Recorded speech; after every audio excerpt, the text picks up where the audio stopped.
Գյորջյան Կասկադ 60 ամիս փուլային վճարում բազմաթիվ առավելություններ։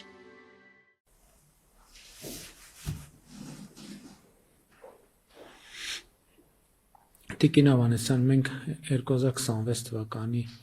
հունվարից պլանավորում ենք ներդնել առողջապահության համընդհանուր ապահովագրության համակարգը։ Իմիջիայլոց ասեմ, մենք քննարկումների ժամանակ ճիշտ է անդադ ասում ենք եւ հանձնարարություններ էլ ձևակերպում ենք, բայց ես նկատում եմ, որ դեռ շարունակվում է խոսույթի մեջ օգտագործել համապարփակ արտահայտությունը։ Մեր առողջապահության ապահովագրության համակարգը համապարփակ չի, ինչու, որովհետև ոչ բոլոր ծառայություններն է ծածկում, այսինքն լինելու են ծառայություններ, որոնք համակարգը չի ծածկելու կամ չի մատուցելու, եւ դրա համար մենք քաղաքականապես եւ որպես բովանդակությանը համապատասխան լինի, ավելի ճիշտ համարեցինք, որ լինի ընդհանուր, այսինքն որովհետեւ առողջապահությունը վերաբերվելու է ի վերջո բոլորին, բայց ոչ ամեն ինչին։ Չնայած ես ճիշտ եմ չհասկանում, որ աշխարհում չկա այդպիսի առողջապահության համակարգ, որը նույնիսկ եթե համապարփակ դրած լինեն, ամեն ինչ ծածկի, թե կա։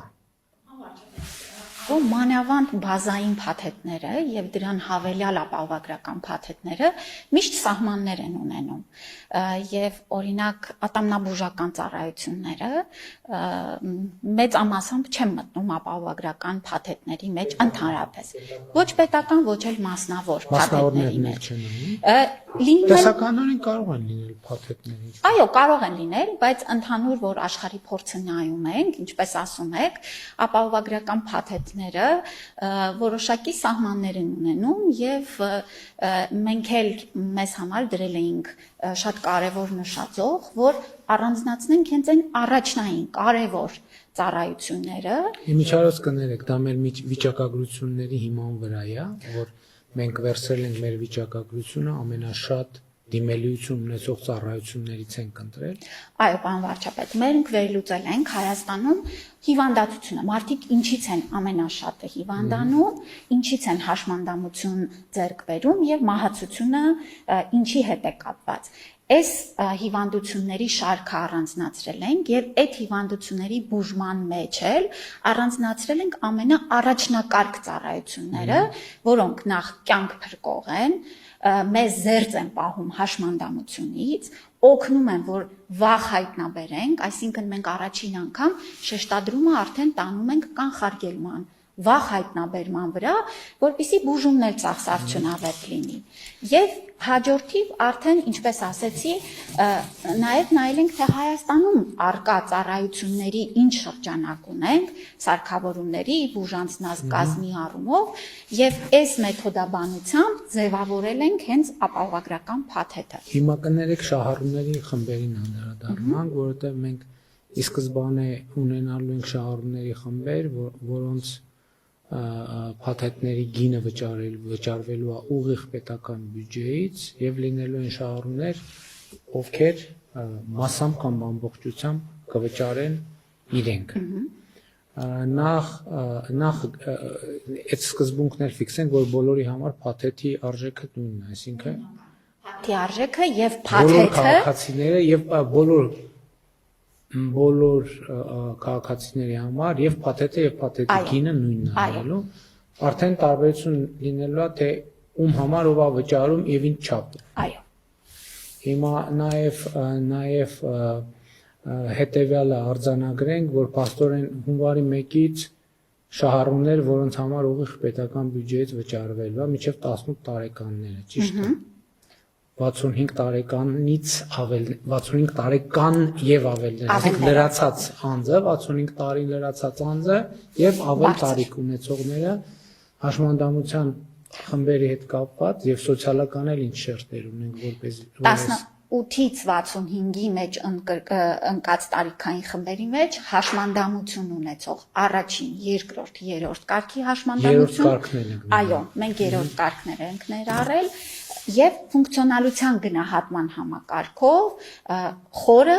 ծանր, խորը եւ միջին գնահատման համակարգերը։ Սոցիալական անապահովության գնահատման համակարգով 28 բալից ավել ունեցող քաղաքացիները եւս այս 26 թվականի մեջ բոլոր անդամներ, երեխաները դեռ արդեն երեխաները 65-ից ավել է արդեն, եթե ասենք հաշմանդամություն ունեցող անց կա արդեն, այսինքն ստացվում է, որ այդ համակարգը մեծ հավանականությամբ արդեն ուրիշ հոդվածներով արդեն ներառվում է։ Եվ մենք հենց դրա համար էլ ամենագլխավոր բազային ֆիլտրը վերցրել ենք տարիքը, որպեսզի նախ շատ պարզ լինի, որ խմբերն են, եւ այսպես ինչպես ասեցիք, մինչեւ 18 տարեկանը արդեն անկախ իր թե սոցիալական վիճակից, թե կարգավիճակից, հաշմանդամություն ունենալ չունենալուց, արդեն մեր համակարգի մաս է կազմելու։ Նույնը Իսկ կներեք, եթե մարդը ինքը ման ունի, ճիշտ է, մեզ լսում է, ինքը համարում է, որ տեսնում է, որ ինքը այդ շահառուների խմբերի մեջ ընդգրկված է, ինչ որ համակարգ լինելու է, որտեղ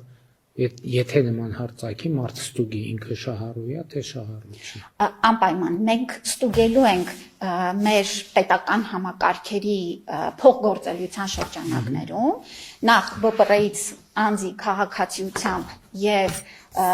նույնը սոցիալնախարարության հետ համակարգերի փոխգործելիությամբ մենք այսպես ֆիլտրերը դնելու ենք եւ անձին հայտնելու ենք, որ դու մեր պոտենցիալ շահառուն ես։ Ուղարկելու ենք մենք ենք հայտնել, անպայման մենք այդ գործը ինքնուրույն ենք անելու։ Մենք պարոն վարչապետ ունենք մեր Արմետ համակարգը թվային, որը հավելվածի տեսքով էլ այսօր գործում է։ Մենք հեռախոսների մեջ ներբեռնված 700,000-ից ավել թիվ ունենք, որ գործում է հեռախոսների մեջ ներբեռնված հավելվածներ կան։ Բայց մենք հասկանում ենք մեծ տարիքի անձանց համար դժվար կլինի հավելվածից օգտվել։ Այստեղ մեր առաջնային օղակի պոլիկլինիկաներն ու ամբուլատորիաները, որտեղ կցված են մեր քաղաքացիները, իրենց կտեղեկացնեն այս ձևաչափով, որպեսզի նրանք եւս շատ հեշտ իմանան։ Առաջ անցնելով ասեմ, երեք մի հետաքրքիր գաղափար եմ լսել, առաջարկել են, որ երբ որ իհարկե դա նաև պետպատվելին էր վերաբերվում, բայց դրա հետ կապված երևի արդեն չենք հասցնի։ Խոսքը հետեւյալի մասին է, որ երբ որ քաղաքացին որևէ ծառայությունից օգտվի առողջապահական, իրեն օրինակ SMS-ով գնա, թե դրա համար ինչքան է վճարվել այդ ծառայության, որովհետև այդ անվճարի ֆենոմենը, ընկալման ֆենոմենը մեր իրականության մեջ կա։ Իրական ոչ մի բան անվճար չի, բացարձակապես ոչ մի բան անվճար չի, հարցնենա թե ով է դրա համար վճարում։ Եվ եթե ոչ թե եթե, այլ այն պարագայում, երբ որ հիմնադրամը կառավարող վճարում է կոնկրետ ծառայության համար, քաղաքացուն կամ SMS-ի ձևով կամ որևէ ձևով ինքը իմանա այդ ծառայության համար ինչքան վճարվեց, եւ դա նախ հաշվետվականություն է, եւ երկրորդն է քաղաքացին տեղեկանում է, որ այնուամենայնիվ ով եւ ինչքան վճարեց իր այդ ծառայության համար։ Պարոն վարչապետ, կարծում եմ դա շատ կարևոր էլեմենտ է, որովհետև նաև մեզ համար քաղաքացիների վերահսկողությունն է համակարգի համար շատ կարևոր եւ դրա մի մասը կներեք, որովհետև եթե քաղաքացին տեսնի ինչ որ կասկածելի ավելա վճարված, ինքը առնվազն կարող է հարց բարձրացնել, թե ինչու է այսքան։ Այո, եւ մենք այսօր դրա մի մասը առաջին իրացրել ենք, իր հավելվածի մեջ քաղաքացին տեսնում է, որ այց գրանցվեց իր անունով։ Այցից հետո արդյունքն է տեսնում եւ տեսնում է պետպատվերով ինչքան գումար է այդ ծառայության համար փոխանցվել։ Հիմա ձեր առաջարկով դա առանձին արդեն հաղորդագրություն կպատրաստենք, որ ուղիղ գա անձին, որ ոչ թե ինքը մտնի նայի համակարգում, այլ շատ པարզ ձևով իրեն գա եւ այստեղ էլ ինչպես ասեցի, մենք այսօր էլ լինում է, որ քաղաքացին իր մոտ այց է գրանցված լինում, մեզ զանգում են եւ ասում են ես չեմ այցելել, օրինակ պոլիկլինիկա, բայց իմ անձի անունով այց է գրանցվել։ Մենք պարզում ենք հետադարձ եւ եղել են դեպքեր, երբ որ նման քաղաքացիների ակտիվ վերահսկողությամբ մենք նաեւ համակարգի թափանցիկությունն ու ճշգրտությունն ենք ապահովում։ Որովհետեւ ցավոք սրտի մենք այդպիսի դեպքեր ենք ականատեսել, որ երբ որ քաղաքացու իրենց բուժառուի կամ տվյալը ունենալով շատ դեպքերում ներբեռնվում են, բայց իրականում ծառայությունը չի մատուցված։ Հետագայում արդեն թվայնացման ժամանակ այդ պատուհանի առողջապահական անձի առողջապահական պատուհանի մեջ այդ թվերը ամեն ծառայության դիմաց կարելի է ծրագրային ապահովում անել, որ ամեն ծառայության դիմաց այդ ֆիքսի, որպեսզի մարդը նաև տեսնի թե ինչքան է վճարվել իր ծառայության դիմաց։ Այնուամենայնիվ մեր տարեկան փաթեթի արժեքը 129,600 դրամ է նախագծով, իհարկե մեզ հաշվապահներն ու հարկային գործակալները խնդրում են, որ կլորացնեն գումարը, որպեսզի հաշվարկների մեջ էլ լինի, ազգային ժողովում դա կքննարկենք, բայց 129,600 դրամ ենք սահմանել փաթեթի արժեքը։ Հիմա փաստորեն բացի նշված սոցիալական խմբերից շահառու են դառնում նաև 200,000 դրամից բարձր աշխատավարձ 200,000 դրամ եւ բարձր աշխատավարձ ստացող անձինք եւ 2027 թվականից այս 129 տարեկանն է, այսել է պետք արձանագրել, տարեկան, չէ։ 2027 թվականի հունվարի 1-ից 200,000 դրամ եւ ավել ստացող քաղաքացիները իրենք վճարելու են այս գումարը, հեսա կխոսենք թե ոնց։ Բայց 26 թվականին մենք ըստ էության տարբեր վերաբաշխումներով ըստ էության իրենք այս ծախսը չեն տեսնելու եւ չեն զգալու։ Բայց այնուամենայնիվ հիմա 2020 քաղաքացիների համար մենք նաեւ որոշակի համակարգեր ենք ստեղծել, որպեսզի երկարաժամկետում էլ իրենք այս ծախսը կամ քիչ զգան կամ չզգան, կհիշեցնեք ոնց է աշխատելու այդ համակարգը։ Իհարկե անպայման, առաջինը պարոն վարչապետ զինապահին ուղղվող գումարների կրճատումն է եւ դրանց խնայողությունները դեպի առողջության համապարփակ։ Դրա այդ ձևակերպումն է պատճառը, որ նաեւ ասում է թե զինապահ հիմնադրամի հաշվին է արվելու։ Հիմա այս պետքա պարզաբանենք։ Նախկինում մենք 2020 թվականին 21 թվականին պատերազմից հետո հաշվի առնելով իրադրությունը վերլուծելով զինապահ հիմնադրամի պարտադիր վճարները ավելացրել էինք էականորեն, ինչպես պարզվեց նույնիսկ անգամներով, բայց հիմա տեսնում ենք նաև, որ զինապահ հիմնադրամը բավարար ֆինանսական միջոցներ է կուտակել, որպեսզի այդ միջոցների կառավարման արդյունքում գեներացված եկամուտները բավարարեն իր խնդիրները լուծելու համար։ Հիմա մենք քաղաքացիներին ասում ենք, սիրելի քաղաքացիներ, շնորհակալ ենք, որ այս ընթացքում այս բեռը վերցրիք ձեր վրա։ Հիմա մենք ըստ էության դարձնում ենք 1000 դրամ նախկինի նման, ոչ բոլորի համար։ Մինչև 1 միլիոն դրամ աշխատավարձ ստացողների համար վերադարձնում ենք նախկին 1000 դրամ մակարդակից։ Հիմա տարբեր աշխատավարձ ստացողների համար տարբեր էր 1000 դրամից ավել ինչ կա, մենք ուղղում ենք արդեն անձի առողջության համընդհանուր ապահովագրության ֆինանսավորմանը։ Հիմա եթե տարին 129,000-ը ամսական մեր գումարը գալիս է կլոր ասենք 11000 դրամ։ Այո։ Հիմա եթե եկեք ենթադրենք հիշում կան ձեր մոտ թվերը, ասենք սկսենք ամենացածր նիշից 200,000 դրամ ստացողը հիմա զինապահ հիմնադրամին ինչքան է վճարում։ Հիմա վճարում է 5500 դրամ։ 5500 դրամ։ Հիմա այդ նշանակում է, որ 4500 դրամ մենք կարողանում ենք ուղղել առողջության իր ապահովագրությանը։ Տակը մնում է որոշակի գումար։ 6500։ Հաջորդ ուղղությունը պարոն վարչապետ սոցիալական կրեդիտների հնարավորությունն է։ Համընդհանուր հայտարարագրում։ Այո։ Եվ այս մասով էլ 200-ից 500,000 դրամ ստացողների համար, պարոն վարչապետ, ձեր հանձնարարությամբ նաև փոխել ենք սոցիալական կրեդիտների տարեկան չափի հնարավորությունը առողջապահության ուղղությամբ եւ ամսական թույլ ենք տալու 6000 դրամ հետ ստանալ սոցիալական կրեդիտներից։ Այսինքն այստեղ 4500 դրամ եւ 6000 դրամը ըստ էության ծախսը այդ բեռը քաղաքացին չի զգալու։ 500 դրամ է վճարում։ Այո, քաղաքացին 500 դրամ է վճարել։ Ու նաև էս էր պատճառը, որ մենք որոշեցինք այնուամենայնիվ 2026 թվականի համար քաղաքացիներին այլ բանաձև առաջարկել, որովհետև օբյեկտիվ եւ սուբյեկտիվ պատճառներով համընդհանուր հայտարարագրման համակարգի ծավալները մենք եւ համակարգը փոխեցինք, դրա մասին խոսել ենք եւ մյուս տարի արդեն այս տարվա հայտարարագիրը ներկայացնելով քաղաքացին հնարավորություն կունենա 6000 դրամ ամսական սոցկրեդիտը հետ ստանալ եւ կստացվի, որ ամիսը առողջապահության ապահովագրության համար վճարում է 500 դրամ։ Այո, պարոն վարչապետ։ Եվ դրա դիմաց ստանում է 129,000 դրամանոց փաթեթ,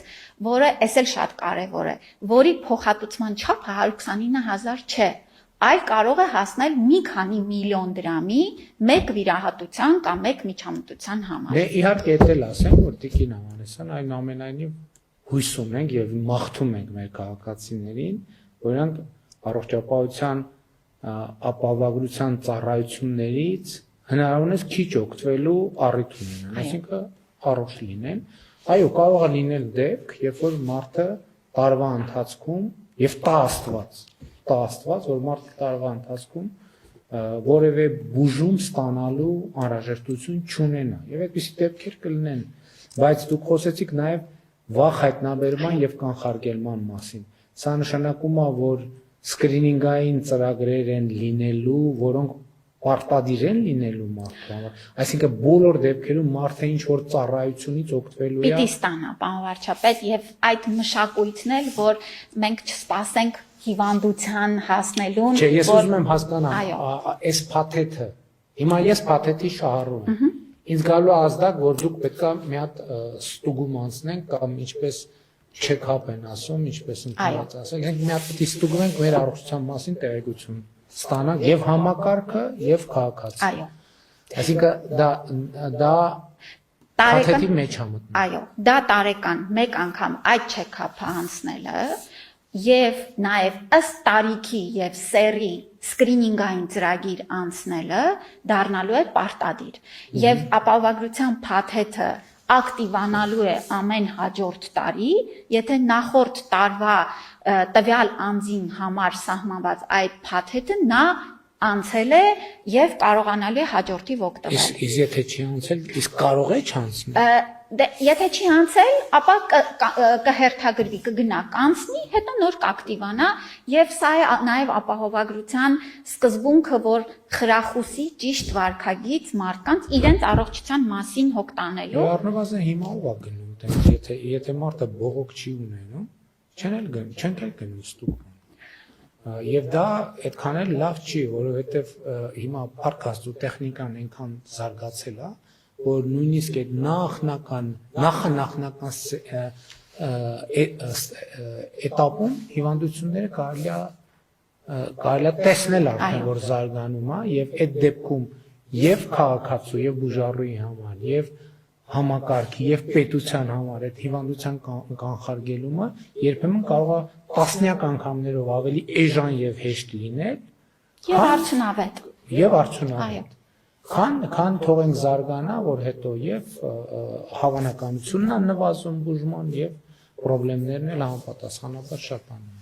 Պարոն վարչապետ, ինչպես նշեցիք, սա մեր բոլորի ընդհանուր համակարգն է եւ ինչքան մենք համակարգից խելամիտ օգտվենք, այնքան մեր ծախսերն էլ ընդհանուր համակարգի վրա կայուն կլինեն եւ չեն այսպես վայրի վերումներ ունենա։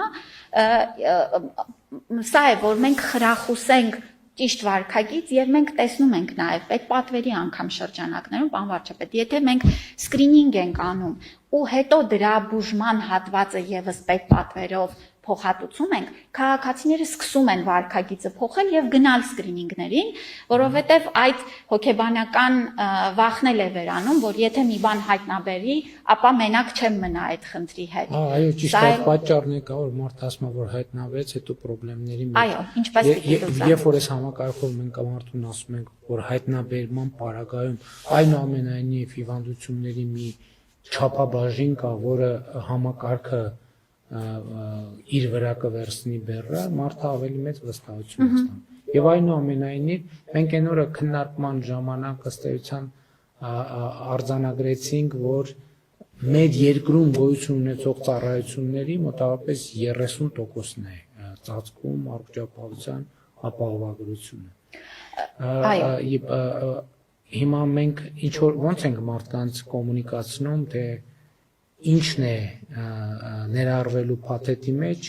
որովհետև նախ սկզբից պետք է այդ շատ հստակ ասենք, որպեսզի հանկարծ սխալ չհասկանան, ամեն ինչ չի, որ ներառվում է։ Եվ կան այո շատ հազվագյուտ հիվանդություններ եւ այլն, շատ դեպքեր, որոնք չեն ներառվելու, այսինքն որպեսզի մարդիկ հետո հիասթափություն չունենան, ասեն՝ մի րոպե ասցիք, որ համապարփակ է, բայց համապարփակ չի, դրա համար նախ ասում են, որ համապարփակ չի, բայց այնուամենայնիվ այդ 30%-ը, հետո երբ որ մենք տողերով նայեցինք, դրանք էլի հազարավոր տողերի մասին է խոսքը, չէ՞։ Այո, եթե ոչ հազարավոր, գոնե հարյուրավոր, թե հազարավոր։ Ճիշտ եք ասում, հազարավոր ծառայություններն են, ուղղություններն են առաջնային օղակ, այսինքն պոլիկլինիկա, ամբուլատոր ծառայությունները եւ այս օղակում նաեւ քրոնիկ հիվանդությունների համար դեղերի փոխհատուցումը, որ շատ կարևոր է, որ մենք կառավարենք ընթացիկ վիճակը, որ չունենանք ծանրացումներ, հիվանդանոցային բուժօգնության հատված է եւ շտապօգնության ծառայության իհարկե հատվածն է։ Մենք պարոն վարչապետ ծառայությունների կոնկրետ ցանկ ենք ունենալու եւ այստեղ էլ քաղաքացիների համար կարողանալու են հստակ վերահսկել այդ ծառայությունը փակում է ապահովագրականը, թե չի փակելու, որպեսզի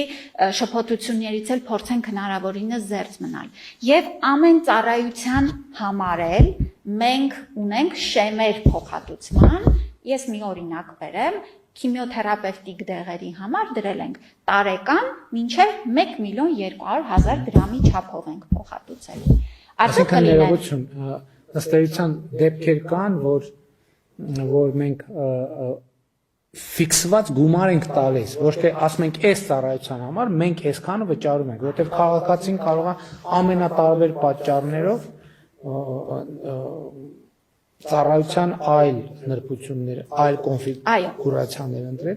այսինքն դեպքեր ունենք, մենք ուղղակի այս գլխից ասում ենք, այս ծառայության համար ֆիքսված այսքան գումար ենք տալիս։ Այդ ծառայությունը այո կարող է մի քիչ ավելի թանկ արժանալ որոշ դեպքերում եւ դա համավճարի տրամաբանությամբ է արդեն սկսում աշխատել։ Այո, օրինակ։ Եվ ներողություն, եթե ճիշտ եմ հիշում, որ շատ հիմա քննարկվում է, որ ինչի են այս դեղը տալիս, մենք այս դեղն ենք ուզում, ինչի այս ֆիրմայի արտադրածը, մենք այն ֆիրմայի արտադրածն ենք ուզում։ Դեղերի դեպքում մենք ասում ենք, մենք տալիս ենք այսքան գումար։ Հիմա այդ գումարը քաղաքացին վերցնում է եւ ինքը որոշում է այդ գումարի շրջանակում, որը կա, այդ դեղն է ուզում, թե 200 դրամ ավելացնում է, գնում է այդ դեղի այլ ֆիրմայի արտադրությունը վերցնում, որը ինչ պատճառով իրեն ավելի հարմար է կամ եւ այսպես շարունակ։ Այսինքն էս էլ է կարևոր նրբություն, որ մենք գիտենք, որ այդ գնով կարելի է ձեռք բերել դեղանյութը։ Այո։ Հիմա դա եւ մենք գիտենք, որ դա որակի ինչ որ մի ստանդարտի համապատասխանում է։ Չի կարող անորակ դեղի համար տալ, բայց այդ բանը էլ կա, հոգեբանական, մենք բոլորս էլ տենց ենք։ Ասենք գլխացավի համար ամենապրիմիտիվ բանը տասնյակ, եթե չասենք հարյուրավոր դեղեր կա, ամեն մեկս ունենք մեր գլխացավի սիրած դեղը, որ գլխներս ցավում է, որ այդ չի լինում, խմում ենք, ասում ենք, չէ, սա չի անցկացնում մեր գլխացավը, դա նաև հոգեբանական ազդեցություն է։ Եվ դա էլ է շատ կարևոր պարզաբան է, մենք ասում ենք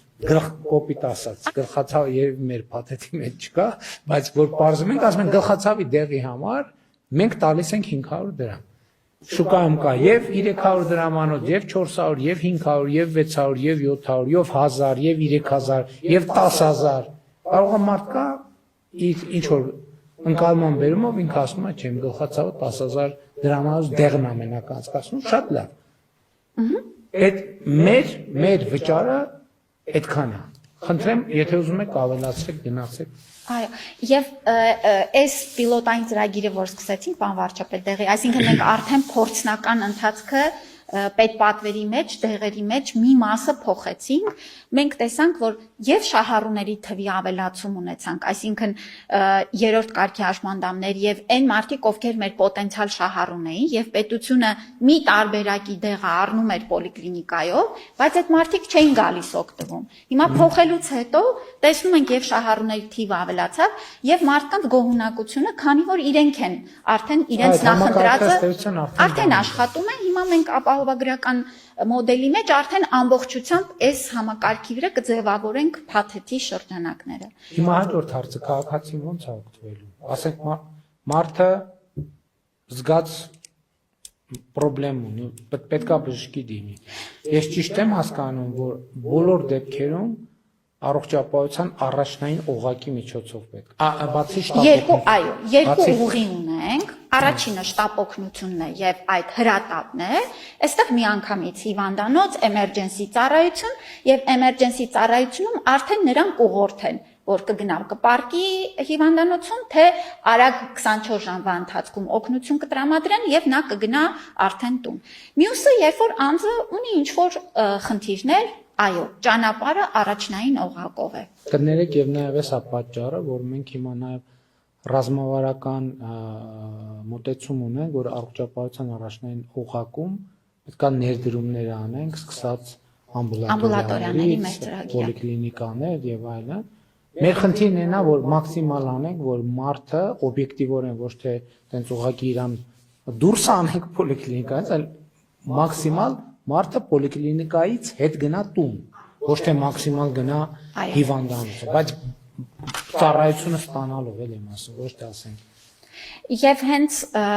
գիտեք առողջապահական գիտությունն է դա ասում, որ ինչքան մարդը ծառայությունները ստանում է ամբուլատոր օղակից եւ ոչ հիվանդանոցային օղակից, այնքան արդյունքները ավելի լավ են լինում։ Այնքան երկրի առողջապահական համակարգը արդյունավետ է եւ կներեք այդ չեկապի համակարգը նաեւ դրանով է լավ, որովհետեւ ինչքան շուտ հայտնաբերենք, այնքան հավանականությունը, որ առաջնային օղակում հնարավոր կլինի այդ խնդրը բուժել, այո, մեծանում է։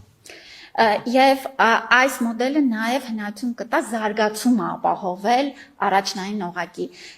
Եվ մենք ենք ներդրումներ անում, պարոն վարչապետ, եւ մասնավոր ընկերություններն են։ Արդեն իսկ մենք ուղղություններն էլ ենք տեսնում, ոչ միայն հիվանդանոցային օղակի մեջ են ներդրումներ անում, այլ նաև հենց առաջնային օղակի մասով ներդրումներ են անում։ Մասնագետներն էլ վերջին տասնամյակներում իրանք աշխատում էին հայտնվել հիվանդանոցային օղակում, որովհետև առաջնային օղակը մաշում էր եւ մարդկային հոսք չկար, մասնագետը գնում նստում եւ իր մասնագիտական կարողությունները զարգացնելու հնարավորությունները սահմանափակվում էին։ Եվ ես ուզում եմ նշել, որ հենց կապիտալ ծախսերի մասով այդ ուղղությունն էլ մենք շեշտադրումը արդեն այս տարվանից ուղղում ենք ամբուլատորիաների, մեր 19 ամբուլատորիաների շինարարությունը արդեն ընթացքի մեջ է եւ հաջորդ խմբերը այսպես ավելանում են եւ սա է լինելու մեր ռազմավարությունը, որ ներդրումները թե հիվանդանոցային, թե առաջնային օղակի մեջ պետական եւ մասնավոր եւ համակարգի թողունակությունն էլ 3 տարվա մեջ ըստ էտապների պիտի գա հասնի մեր արդեն նախանշած չափականակների։ Հիմա 200,000 շեմի մասին եմ ուզում խոսել, թե ինչու ենք 200,000 դրամ շեմից սկսում։ Նախ հետեւյալը կա, որ մենք մեր վերլուծությունը ցույց է տալիս, որ 200,000 դրամից ներքև աշխատավարձող սեգմենտում աշխատավարձի ստվերը ամենաշատն է։ Եվ մենք սրանով լրացուցիչ խթան ենք ստեղծում, որպեսզի քաղաքացիները նաև իրենց գործատուներից պահանջեն, որ իրենց աշխատավարձերը ճշգրիտ ֆիքսվի, որպեսզի իրենք մտնեն համակարգի մեջ։ Եվ սա էլի մի ուղերձ է, որ ես ուզում եմ անպայման մեր քաղաքացիները լսեն։ Հետագայում արդեն իհարկե պլանավորում ենք, բայց այս քաղաքական հարց է, որովհետև լրացուցիչ խթան պետք է տանք, որպեսզի աշխատավարձի ստվերային հատվածը կրճատվի եւ մարդիկ գան եւ այդ 200,000 շեմից ավել շեմում սկսեն աշխատել, որպեսզի համակարգից օգտվեն։ Մենք այս փուլի համար այդ շերտերից բան բաց չթողեցինք, չէ՞, ոնց որ։ Ինչ բաց թողեցինք։ Չէ, պարոն վարչապետ, 200-ից 500,000-ը մենք նշեցինք ինչքան է լինում։ Կներեք, 200-ից Այս որ 500 դրամ է մնում տակը փաստացի, բայց պետք է այցել արզասենք, որ դեպքում է 500 դրամ մնում, երբ որ քաղաքացին կմտնի իր տարեկան համընդհանուր հայտարարագիրը կլրացնի եւ կհաստատի իր հայտարարագիրը եւ այնտեղ կդիմի այս 6000 դրամը հետ կստանա Սոցկրեդիտով հետ կստանա։ Սոցկրեդիտով հետ կստանա, այսինքն իր սովորական ընթացքից 500 դրամ ավել կդիմոցի, եթե օրինակ մարդը ծխողա, կարա քիչ ծխի կամ ծխելը թողի եւ հələ մի բան էլ խնայողություն կանի։ Մենք նաև էլի ապահովագրական համակարգի մեջ մտածում ենք խրախուսման այդպիսի գործիքներ, պարոն վարչապետ, բոնուսային համակարգ 3 ուղղություններով հենց ծխելու, թողելու հետ կապված մենք հստակ կարողանում ենք նախ աջակցություն տրամադրել եւ հետո էլ եթե անձը փոխում է վարքագիծը, որոշակի խրախուսումներ տալ։ Մյուսը քաշի կառավարումն է, որը էլի միջազգային փորձը նայելով տեսնում ենք, որ սա եւս շատ կարեւոր գործիք է մարդկանց ուղղորդել ավելի առողջ ապրելակերպի, փոխել վարքագիծը եւ դրա դիմաց նաեւ խրախուսական բոնուսներ ստանալ եւ ինչքան քիչ կօգտվեն համակարգից ոչ անհրաժեշտ ծառայությունների այդ պահին, այնքան ավելի համակարգը նրանց խրախուսումներ կանի։ Մարդը ինչքան իր առողջությունը, էտել որ ոչ թե ասի հա դե պետությունա թող մտածի իմ առողջության մասին, այո, պետությունա պետք է եւ կմտածի, բայց մի քիչ էլ մենք պետք է մտածենք մեր առողջության մասին, այսինքն մարդը եթե ինքը իր առողջությամբ չզբաղվի,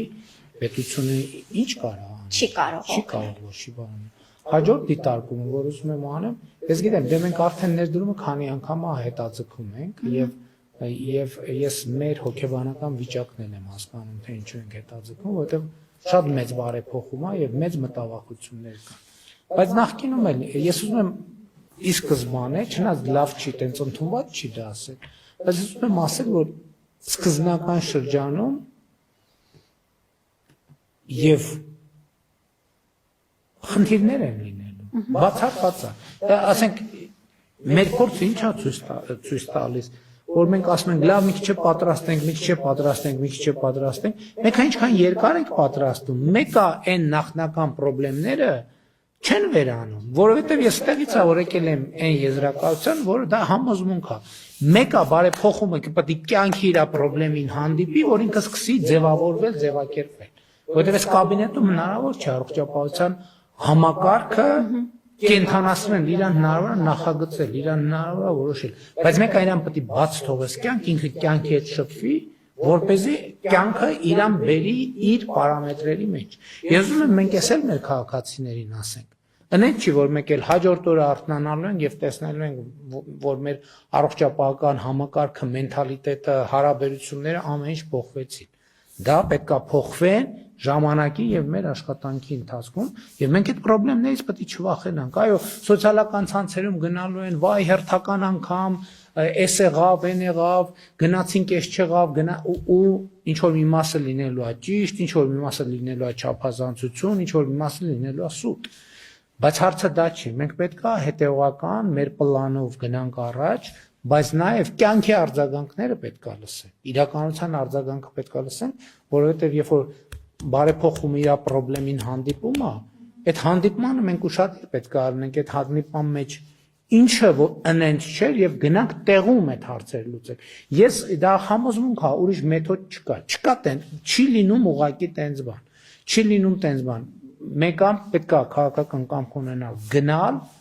չվախենալ խնդրի մեջ մտնել եւ այդ խնդրը համբերատար հետեւական լուծել եւ հանրությունից հետ ըմբռնում խնդրել, ըմբռնում ակնկալել, որ ժողովուրդ ջան, էլի մենք էլ ձեզնից մեկն ենք, այդ որ մենք կամ վարչապետ ենք կամ նախարար ենք, այդ չի նշանակում, մենք երեք ձեզ հետ նույն մանկապարտեզում ենք, նույն դպրոցում ենք, նույն բուհում ենք,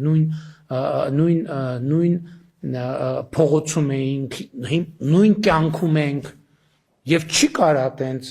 բանը մենակ ծրագրային լուծումներով չի։ Այսինքն կյանքը իրականությունը պետք է այս ծրագիրը փոխի իրականությունը, բայց իրականությունն էլ շտկելու է եւ հղկելու է այդ ծրագիրը։ Դրա համար այդ բաներից պետք չի վախենալ եւ պետք է այդ պատասխանատվությունը վերցնել ու գնալ առաջ։ Ու շատ է պետք։ Ես գիտեմ որ դուք շատ եւ հարցազրույցներ եւ ասուլիսներ, բայց հանրային հաղորդակցությունը ամենակարևոր բաներից մեկն է։ Դուք եւ այն մարդիկ, ովքեր տիրապետում են, այսպես ասած, փորձագետի մակարդակով թեմային, անընդհատ պետք է այս մասին խոսեն, որովհետեւ մեկը ինչ ամենակարևոր թեման է մարդու համար։ Մարդը ավելի կարևոր բան չկա մեզ համար, որովհետեւ մեզ համար մեր ընտանիքի անդամի առողջության հետ կապված պոտենցիալ խնդիրը մենք ոնց պետք է լուծենք։ Այդ յուրաքանչյուր հայաստանյան ընտանիքի յուրաքանչյուր անդամի ենթագիտակցության մեջ այդ կարևոր ամենակարևոր հարցն է, ինքը դրա մասին կբարձրաձայնի, չի բարձրաձայնի, բայց բոլորի մեջ այդ ագնապը կա, որ Աստված չանի, եթե մի բան եղավ, ինչ եմ անելու, ոնց եմ անելու։ Հիմա Փառք երեխեքի խնդիրը, չնայած երեխեքի դեպքում էլ պետք է ասել, կարող են լինել այնց հազվագյուտ իրավիճակներ, որ համակարգը չծածկի, այդ թվում են պատճառով, որ Հայաստանում այդ ծառայությունները չկան, կամ դրանք, չգիտեմ, նորագույն եւ այլն։ Այսինքն բացարձակ չի առողջապահության ապահով, կարող են լինել իրավիճակներ, որ այս դեպքերում է, որ գործում են հատուկ ֆոնդեր, բարեգործական ծառայություններ, որոնք մասնագիտացած են օրինակ կոնկրետ հիվանդությունների դեպքում։ Կոնկրետ հիվանդությունների դեպքում իհարկե կառավարությունն էլ կարա մասնակցի եւ այլն, իրանք որովհետեւ դրանք քիչ, բայց շատ թանկարժեք դեպքեր են եւ sense նրբություններ կան։ Նկատի ունեմ այս ամեն ինչի մասին պետք է խոսել, որ մարդիկ սխալ չհասկանան, բայց այս համակարգը իհարկե էականորեն փոխելու է մեր երկրում առողջապահության իրավիճակը եւ իհարկե տնտեսության իրավիճակը, որովհետև ես հավատում եմ, որ սա կարևոր բարեփոխում է, այդ թվում տնտեսական զարգացում ապահովելու համար, մարդկանց աշխատանքային պոտենցիալը, ստեղծագործական պոտենցիալը լիարժեք դարձնելու համար։ Պարոն վարչապետ, եթե թույլ տաք մի շեշտադրում էլ անեմ, շատ ճիշտ եք նկատում, որ 65+ անձանց առողջության համար էլ այսօր վճարում են աշխատավարձ ստացող նրանց զավակները եւ ըստ էության պետությունը շատ մի մեծ բեռ հենց վերցնում է այս աշխատող քաղաքացիների ուսերից էլ եւ երեխաներին ու մեծահասակներին մեր բոլորի վճարած հարկերի ուղղորդմամբ այս կարևորագույն լրջագույն հարցը ըստ էության մեծամասամբ նրանց վրայից դուրս է գալիս եւ խրախուսելու առումով էլ արդեն այդ ազդակները ստանում ենք, որ այն քաղաքացիները, ում աշխատավարձը մի քիչ ավելի ցածր է 200,000 դրամից կամ ոչ ամբողջությամբ է գրանցված, ես ուզում եմ շեշտադրեմ, որ հնարավորինս արագ այս գործընթացը անցնեն եւ իրենց գործատուների հետ հստակեցնեն գրանցված աշխատավարձը, մենք դիտարկելու ենք վերջին ամսվա աշխատավարձը, դեկտեմբերի աշխատավարձը 200,000 դրամից ումը ավել լինի, նա այս համակարգ ներառվելու շանս է ունենա։ Մենք վերցնելու ենք վերջին ամսվանը եւ եթե մեկ անգամ մտավ համակարգ, պարոն վարչապետ, արդեն նա պարտավորությունը վճարելու եւ համակարգից օգտվելու պահպանելու է։ Այսինքն ինքը պետքա մտավ համակարգ, մեկը ինքը պետքա վճարի, հետո նույնիսկ իջեցումներով միևնույնն է պիտի վճարի եւ կայունությունը, որովհետեւ այստեղ էլ չեն կարող ամեն ամիս փոխել եւ այդպես է գործելու համակարգը, որ կայուն կմնան նրանց այս երաշխիքը։ Դե իհարկե համակարգի եւ խնդիրները եւ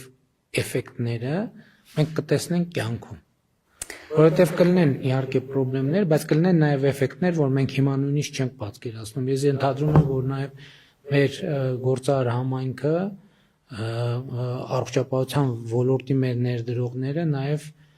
վերջին տարիներին պատրաստվել են ըստ էության լրացուցիչ ներդրումներ են արել համակարգում եւ էլի ամփոփումից առաջ ունեք որևէ լրացուցիչ բան ասել։ Միանշանակ եւ այն խնդիրներն են լինելու, որ մենք այսօր մտածում ենք, որ լինելու են այնպիսի իրավիճակներ, որ մենք հնարավորինս ճկուն փորձելու ենք ընթացքը շտկումները անելով առաջ գնալ եւ այսօր ամենազարգացած երկրների 100 տարի պատմություն ունեցող ապահովագրական երկրներն էլ անընդհատ փոփոխում են եւ ըստ ժամանակի ու կարիքների ու առաջացած խնդիրների վերաձևակերպում են, մենք էլ այս ճանապարհը պատրաստ ենք անցնելու։ Եվ ավելին ասեմ, նույնիսկ ամենաառաջատար համարվող երկրներում այնպես չի, որ հենց այդ երկրները համարում են, որ իդեալական համակարգ ունեն։ Ընդհանրապես իդեալական համակարգ չի լինելու երբեք ոչ մի տեղ։ Այո։ Եվ ես այս վերջերս նաև սկսել եմ մտածել, որ մենք այդ իդեալի հետևից գնալու այդ մեր մղումը մեզ խանգարում է ուղղակի։ Որովհետև մենք չենք կարող տեղ հասնենք այդպես էլ, որովհետև գնում ենք փորձում ենք գնալ մի բանի հետևից, որը ուղղակի հնարավոր չի, բայց դա լրիվ ուրիշ հայեցակարգային խնդիր է, եւ մենք պետքա շատ ակտիվ եւ ինտենսիվ աշխատենք, այդ թվում հիմնադրամի ձևավորման հետ կապված մեր պլանները այնպես կարգաբերենք, որ մեր խնդիրները մեր պլանների ժամանակացույցի մեջ տեղավորվի եւ ուզում եմ նորից շնորհակալություն հայտնեմ Հայաստանի բոլոր հարկ վճարողներին, ովքեր հնարավոր են դարձնել եւ հետագայում էլ հնարավոր են դարձնելու այս համակարգի ներդրումը եւ գործունեությունը։ Այսքանը երևի։